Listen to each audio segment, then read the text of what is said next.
একবার না চারবার হয়েছে সব ঘটনা। অপ্রাপ্ত এক কিশোর কিশোরীর প্রায় 1 বছরের প্রেম, কিন্তু এই প্রেমের পথ এত সহজ নয়। প্রেমিকার বিয়ের দাবিতে চারবার ছেলের বাড়িতে উঠলেও প্রতিবারই ব্যর্থ হয়ে ফিরতে হয়েছে তাকে। ডেলি তো আমার তো ভালো লাগে না, রাজে বলো সব আমি তো বলো সব। ঘটনাটি ঘটেছে বরগুনার পাথরঘাটা উপজেলায়, মেয়ের বাড়ি সদর ইউনিয়নে আর ছেলের বাড়ি পৌর শহরে।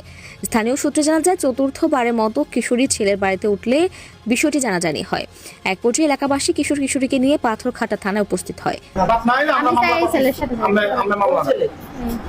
সেখানে মেয়ের মা ছেলেকে দোষারোপ করে অপহরণের মামলা দেওয়ার চেষ্টা করেন।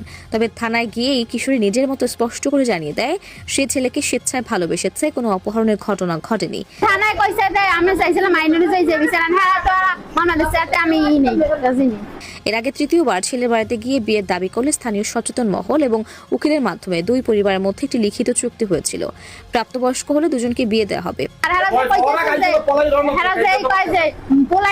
আমি বাজারে আর কল দিছি, ও তো আসলে আর বাবার দ্বারে।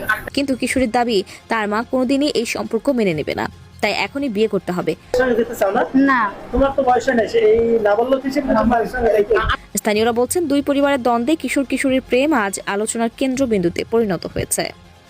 ছবি খেলতে আমি একদিন আগে কইছি আমি আমু হেই পারো আইছি, ও তো আনতে যায় না কিছু, আমি বাইছি তোমাদের बैगन